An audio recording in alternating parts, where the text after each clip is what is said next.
Hello, class. This is for my world history class, and I hope everybody's well. I hope everybody's safe. I hope your families are well, and we'll get over this. You will be out again with your friends and loved ones. I can assure you. Okay. I'd like to talk a little bit today about Bismarck's domestic policies. Again, Bismarck applied the principles of Realpolitik, Realpolitik, Realpolitik, to domestic policies. Not only did he apply those principles to foreign policy, where he is best known, he also applied it to ruling a unified Germany.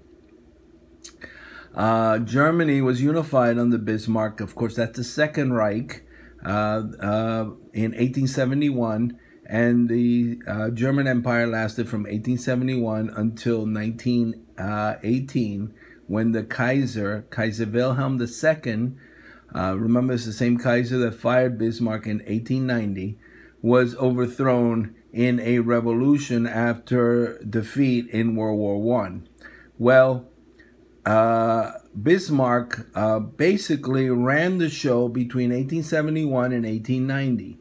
And he was very, very good at taking policies from his opposition, or from the opposition, and turning it against them. That is, using a form of political judo, if you will. Bismarck was able to defeat much of the opposition by using ideas and strategies that his opponents supported against them. Remember, he had done that with the liberals in 1862 when he gave his speech of Iron and Blood. He said, basically, you've always wanted a unified national state for Germany. I'm the only one who can do it. You failed in 1848.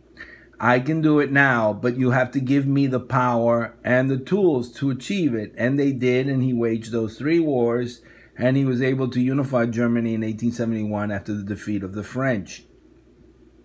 Well, in foreign policy, he establishes a series of alliances that we talked about. That's called the Bismarckian alliance system, or Bismarck's alliance system, where everything ran through Berlin, and he was able to keep a general peace in Europe by isolating France and allying himself to both Austria and Russia, and preventing any crisis in the Balkans from getting out of hand. Well, domestically, Bismarck also faced opposition, but he was able to develop a constitutional system that he was able to control by exerting the power of the monarchy. That is, the king had a great, the Kaiser Wilhelm I had a great deal of power over the constitutional system.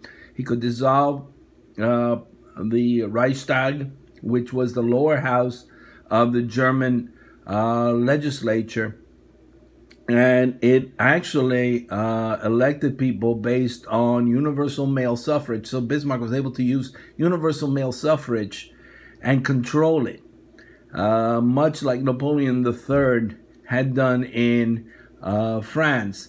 Not because he was very popular, but because he had some constitutional methods of controlling it. That is, the Kaiser could dissolve parliament and call for new elections.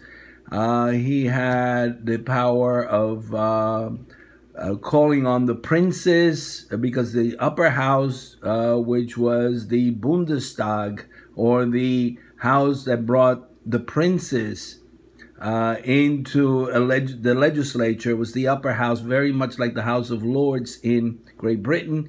They had the power to veto the any legislation that came out of the Reichstag. So Bismarck was able to use the princes and the Kaiser to control any legislation that he did not approve of coming out of the German legislature. So he did that. Secondly, he had to face initially a very, very strong sense of a Catholic opposition to Prussian rule. That is, Prussia had been a Lutheran Calvinist state. And southern Germany was very much a Catholic area. And Pius IX, who was Pope between 1846 and 1878, was strongly opposed to any new government based on liberal ideas such as universal male suffrage, nationalism, modernization, secularization, that is eliminating religion or separating religion from politics. And Pius was strongly opposed to the Italian Risorgimento. Of course, he was driven out of Rome, and he actually took up residence in the Vatican. He was known as the prisoner of the Vatican for some time. And he basically condemned the existence of Italy. He published his views on liberalism in his Syllabus of Errors, where he says basically attacks all these elements: modernization, secularization, nationalism, liberalism, universal male suffrage, all those ideas. Bismarck is faced with that opposition from the Pope and strong opposition from Catholics in southern Germany. That Bismarck then engages in something known as the Kulturkampf, or the culture war. Kulturkampf, K-A-M-P-F, and that Kultur is K-U-L-T-U-R. And Bismarck basically attacks the Roman Catholic Church, establishes civil marriages, civil registry, takes education away from the church, attacks the political party of Catholics, which is known as the Centrum, the center, and wages this struggle until Pope Pius IX dies, and he's replaced by Leo XIII. Leo XIII is a much more liberal pope. He, in fact, tries to argue for social Catholicism, one that deals with the needs of the working class. Leo X publishes an encyclical that is a papal statement, binding statement, which is known as Rerum Novarum, where he urges Catholics to take a third way, that is one that protects workers, sees to the needs of workers without accepting either capitalism or Marxism. So that's very important. Ultimately, that struggle fizzles out. So the Kulturkampf ends kind of a draw, because the center party never goes away, and in fact continues into the 20th century, and in fact is a strong center of opposition to Adolf Hitler in the 30s, although that is also limited. Well, Bismarck then turns to the socialists. Marxists were very, very strong in unions and in political party. In fact, one of the largest political parties in Germany was the Social Democratic Party, which was ideologically a Marxist party, although it accepted, ironically, the democratic political process as a legitimate venue to protect the rights of workers. So but there were strikes, there was radicalism, and Bismarck wanted to smash the socialists. So what does Bismarck do?